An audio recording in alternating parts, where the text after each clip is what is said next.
Popular front of India ಇದರ ಸಂಸ್ಥಾಪನಾ ದಿನದ ಈ ಒಂದು ಸಮಾರಂಭದ ವೇದಿಕೆಯಲ್ಲಿ ಉಪಸ್ಥಿತರಿರುವಂತಹ ಎಲ್ಲ ಗೌರವಾನ್ವಿತ ನಾಯಕರುಗಳೇ, ನನ್ನ ಮುಂಭಾಗದಲ್ಲಿ ನೆರೆದಿರತಕ್ಕಂಥ ನನ್ನ ಆತ್ಮೀಯ ಸಹೋದರ ಸಹೋದರಿಯರೇ, ಎಲ್ಲ ನಾಗರಿಕ ಬಂಧುಗಳೇ, ಮೊದಲಿಗೆ ಈ ಸಂದರ್ಭದಲ್ಲಿ ಸೇರಿರುವಂಥ ನನ್ನ ಸರ್ವ ಸಹೋದರ ಸಹೋದರಿಯರಿಗೆ ಪಾಪ್ಯುಲರ್ ಫ್ರಂಟ್ ಆಫ್ ಇಂಡಿಯಾದ ಸಂಸ್ಥಾಪನಾ ದಿನದ ಶುಭಾಶಯಗಳನ್ನು ನಾನು ಹೇಳಲಿಕ್ಕೆ ಬಯಸ್ತಾ ಇದ್ದೇನೆ. ಬಹುಶಃ ಈ ದಿನ ಇದು ಈ ದೇಶದ ಶೋಷಿತ ಸಮುದಾಯಗಳ ಸ್ವಾಭಿಮಾನದ ದಿನ. ಇದು ಈಗಾಗಲೇ ಉದ್ಘಾಟನಾ ಭಾಷಣದಲ್ಲಿ ಬಹಳ ಸವಿಸ್ತಾರವಾಗಿ ನಾವು ತಿಳ್ಕೊಂಡ ಹಾಗೆ ಈ ದೇಶದ ಶತ್ರುವಾಗಿರುವ, ಈ ದೇಶದ ಸಂವಿಧಾನ ಮತ್ತು ಪ್ರಜಾಪ್ರಭುತ್ವದ ಶತ್ರುವಾಗಿರುವ, ಇಲ್ಲಿನ ಅಲ್ಪಸಂಖ್ಯಾತರು, ದಲಿತರು, ಹಿಂದುಳಿದ ಜಾತಿಯವರ ಶತ್ರುವಾಗಿರುವಂಥ RSSನ ಫ್ಯಾಸಿಸಂನ ವಿರುದ್ಧ ಪ್ರತಿರೋಧದ ಆಂದೋಲನವಾಗಿ ಪಾಪ್ಯುಲರ್ ಫ್ರಂಟ್ ಆಫ್ ಇಂಡಿಯಾ ಅಂತ ಹೇಳುವ ಈ ಒಂದು ನವ ಆಂದೋಲನ ಸಂಸ್ಥಾಪನೆಗೊಂಡಂಥ ದಿನ ಆಗಿರ್ತದೆ ಇವತ್ತಿನ ದಿನ. ನಿಮಗೆಲ್ಲ ಗೊತ್ತಿರಬಹುದು, ಈ ದೇಶವನ್ನ ಇವತ್ತು ಹಿಂದುತ್ವ ಫ್ಯಾಸಿಸಂ ಅದರ ಎಲ್ಲ ಅಧಿಕಾರವನ್ನ ದುರ್ಬಳಕೆ ಮಾಡಿಕೊಂಡು ಈ ದೇಶವನ್ನ ಒಂದು ಸರ್ವಾಧಿಕಾರಿ ದೇಶದ ಕಡೆ ಕೊಂಡು ಹೋಗುವಂತಹ ಪ್ರಯತ್ನಗಳನ್ನು ನಡೆಸ್ತಾ ಇದೆ.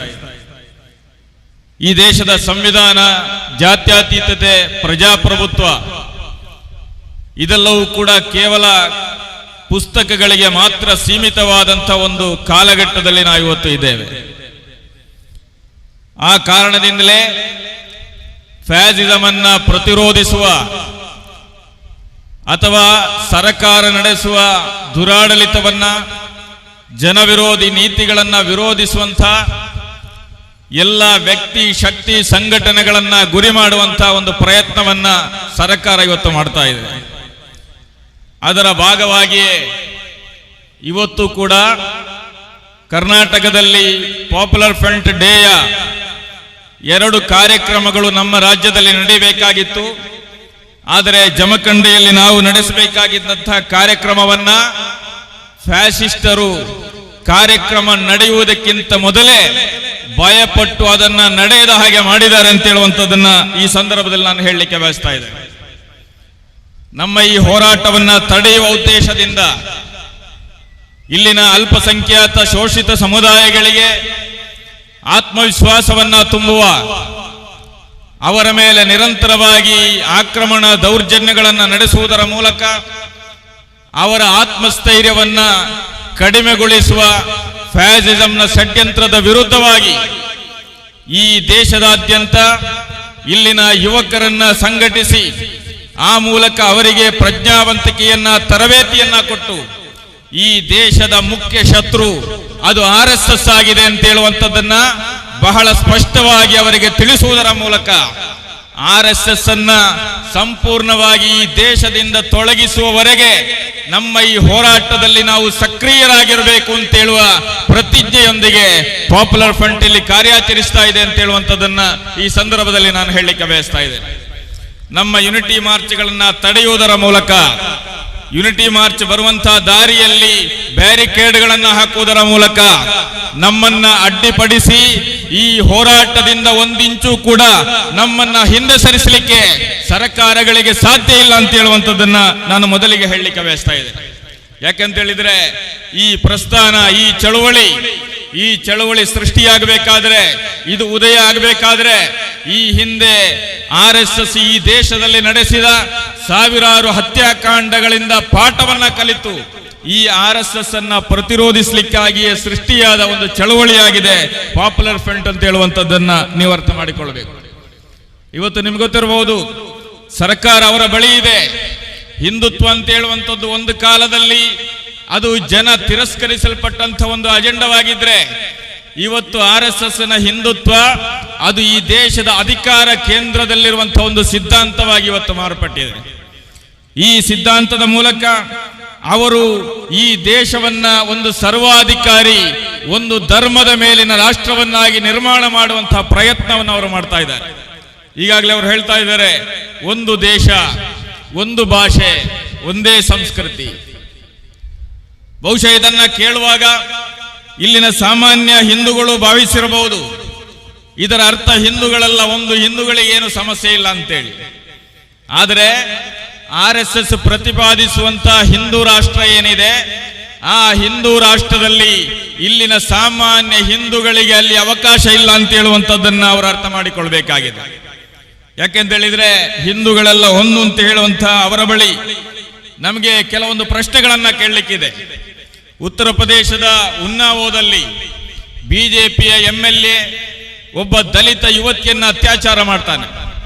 ಆ ಅತ್ಯಾಚಾರ ಮಾಡಿದ ಯುವತಿ ತನಗೆ ನ್ಯಾಯವನ್ನ ದೊರಕಿಸಿಕೊಡಬೇಕು ಅಂತೇಳಿ ಉತ್ತರ ಪ್ರದೇಶದ ಹಿಂದುತ್ವದ ಪ್ರತೀಕ ಅಂತೇಳಿ RSSನವರು ಬಿಂಬಿಸುವ ಯೋಗಿ ಆದಿತ್ಯನಾಥನ ಮುಂದೆ ಹೋಗಿ ಆತ್ಮಹತ್ಯೆಗೆ ಶರಣಾಗುವಂತ, ಆತ್ಮಹತ್ಯೆಗೆ ಪ್ರಯತ್ನ ಪಡುವಂತ ಪ್ರಕರಣಗಳು ನಡೆಯಿತು. ಯಾಕೆಂತೇಳಿದ್ರೆ ಯಾವ ಪೊಲೀಸ್ ಸ್ಟೇಷನ್ ಅಲ್ಲಿ ಹೋದರೂ ಕೂಡ ಈ ಅತ್ಯಾಚಾರಕ್ಕೊಳಗಾದ ಸಂತ್ರಸ್ತೆ ದಲಿತ ಯುವತಿಗೆ ನ್ಯಾಯವನ್ನ ದೊರಕಿಸಿಕೊಡ್ಲಿಕ್ಕೆ ಸಾಧ್ಯ ಆಗಲಿಲ್ಲ. ಕೊನೆಗೆ ಇವರು ಮತ್ತೆ ಕಾನೂನು ಹೋರಾಟಕ್ಕೆ ಮುಂದಾದಾಗ ಈ ಯುವತಿಯ ತಂದೆಯ ಮೇಲೆ ಸುಳ್ಳು ಕೇಸುಗಳನ್ನ ಹಾಕಿ ಅವರನ್ನ ಜೈಲಿಗಟ್ತಾರೆ.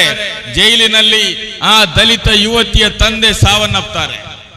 ನಂತರ ಈ ದಲಿತ ಯುವತಿಯೊಟ್ಟಿಗೆ ಉನ್ನಾವೋದಲ್ಲಿ ಅತ್ಯಾಚಾರದಲ್ಲಿ ಸಂತ್ರಸ್ತೆಯಾದ ಈ ಯುವತಿಯ ಜೊತೆಗೆ ಅವರ ಮಾವಂದಿರು ಸೇರಿ ಕಾನೂನು ಹೋರಾಟಕ್ಕೆ ಮುಂದಾದಾಗ ಈ ಯುವತಿ ಮತ್ತು ಅವರ ಮಾವ ಚಲಿಸ್ತಾ ಇದ್ದಂತ ವಾಹನಗಳ ಮೇಲೆ ಟ್ರಕ್ ಅನ್ನ ಆಕ್ಸಿಡೆಂಟ್ ಮಾಡಿ ಅವರನ್ನ ಕೊಲೆ ಮಾಡಿದ ಅತ್ಯಂತ ಭಯಾನಕವಾದಂತಹ ಒಂದು ಘಟನೆ ಇಂಡಿಯಾದಲ್ಲಿ ನಡೆದಿದೆ. ಅದು ಕೂಡ ಹಿಂದುತ್ವದ ಪ್ರತೀಕ ಅಂತ ಹೇಳುವ ಯೋಗಿ ಆದಿತ್ಯನಾಥ್ ಆಡಳಿತ ನಡೆಸುವ ಉತ್ತರ ಪ್ರದೇಶದಲ್ಲಿ. ಯಾಕೆ ಈ ಉನ್ನಾವೋದಲ್ಲಿ ಸಂತ್ರಸ್ತೆಯಾದ ಯುವತಿ, ಆ ದಲಿತ ಯುವತಿ, ಅವರು ನಿಮ್ಮ ಹಿಂದೂ ಧರ್ಮದ ಲಿಸ್ಟ್ ಅಲ್ಲಿ ಸೇರುವುದಿಲ್ಲ ಅಂತ ಹೇಳುವಂತಹ ಪ್ರಶ್ನೆಗೆ ಅವರು ಉತ್ತರಿಸಬೇಕಾಗಿದೆ. ಇದರ ಅರ್ಥ ಏನು ಅಂತ ಹೇಳಿದ್ರೆ, RSS ಪ್ರತಿಪಾದಿಸುವ ಹಿಂದೂ ದೇಶ, RSS ಪ್ರತಿಪಾದಿಸುವ ಹಿಂದುತ್ವ ಏನಿದೆ, ಆ ಹಿಂದುತ್ವದಲ್ಲಿ ದಲಿತರಿಗೆ, ಹಿಂದುಳಿದವರಿಗೆ, ಇವರಿಗೆ ಯಾರಿಗೂ ಕೂಡ ಅವಕಾಶ ಇಲ್ಲದ ಕೇವಲ ಸವರ್ಣೀಯರ ಆಧಿಪತ್ಯ ಇರುವಂತಹ ಒಂದು ಹಿಂದೂ ರಾಷ್ಟ್ರವನ್ನ ಅವರು ಬಯಸ್ತಾ ಇದ್ದಾರೆ. ಆದ್ರಿಂದಲೇ ಪಾಪ್ಯುಲರ್ ಫ್ರಂಟ್ ಹೇಳ್ತಾ ಇರೋದು, RSS ಅದು ಕೇವಲ ಪಾಪ್ಯುಲರ್ ಫ್ರಂಟಿನ ಶತ್ರುವಲ್ಲ, ಅವರು ಈ ದೇಶದ ಮುಸಲ್ಮಾನರ ಶತ್ರುಗಳು ಮಾತ್ರ ಅಲ್ಲ, ಬದಲಿಗೆ RSS ಅಂತ ಹೇಳುವಂತದ್ದು ಈ ದೇಶದ ಶತ್ರುಗಳಾಗಿದ್ದಾರೆ. ಅವರು ಈ ದೇಶದ ಸಂವಿಧಾನವನ್ನ ಯಾವತ್ತೂ ಕೂಡ ಒಪ್ಪಲಿಕ್ಕೆ ತಯಾರಿಲ್ಲ. ಅವರು ಈ ದೇಶದ ತ್ರಿವರ್ಣ ಧ್ವಜವನ್ನ ಒಪ್ಪಲಿಕ್ಕೆ ತಯಾರಿಲ್ಲ. ಅವರು ಈ ದೇಶದ ಪ್ರಜಾಪ್ರಭುತ್ವವನ್ನ ಒಪ್ಪಲಿಕ್ಕೆ ತಯಾರಿಲ್ಲ. ಬದಲಿಗೆ ಅವರು ಸರ್ವಾಧಿಕಾರದ ಹಿಟ್ಲರ್ ಪ್ರತಿಪಾದಿಸಿದ ಸಿದ್ಧಾಂತವನ್ನ ಅನುಸರಿಸಿ ಅದನ್ನ ಇಲ್ಲಿ ಜಾರಿ ತರುವಂತಹ ಒಂದು ಪ್ರಯತ್ನವನ್ನ ಇವತ್ತು ಮಾಡ್ತಾ ಇದ್ದಾರೆ. ನಿಜವಾಗಿರ್ತಕ್ಕಂಥ ಹಿಂದೂಗಳು ಯಾರಂತ ಹೇಳಿದ್ರೆ, ಸ್ವಾಮಿ ವಿವೇಕಾನಂದರನ್ನ ತನ್ನ ಅಂತರಂಗದಲ್ಲಿ ಅಧ್ಯಯನ ಮಾಡಿ, ಸ್ವಾಮಿ ವಿವೇಕಾನಂದರವರು ಇಡೀ ವಿಶ್ವದಲ್ಲಿ ಒಂದು ಹಿಂದೂ ಧರ್ಮದ ಸಂಕೇತವನ್ನ ಏನು ಸಾರಿದ್ದಾರೆ, ಒಂದು ಭಾತೃತ್ವದ ನಿಲುವಿಗೆ ಏನು ಒಂದು ಹೊಸ ಚೈತನ್ಯವನ್ನು ತುಂಬಿದ್ದಾರೆ, ಅಂತ ಸ್ವಾಮಿ ವಿವೇಕಾನಂದರನ್ನ ಒಪ್ಕೊಂಡಿರ್ತಕ್ಕಂಥವರೇ ನೈಜ ಹಿಂದೂಗಳು. मिलत टाइम्स को आपकी जरूरत है, हमारी आप माली मदद करें. हर महीने सिर्फ 100 रुपये और 1 साल के लिए एक साल सिर्फ 1000 रुपये. रकम भेजने के लिए यहाँ दिए गए फोन पे, गूगल पे और पेटीएम नंबर का इस्तेमाल कर सकते हैं.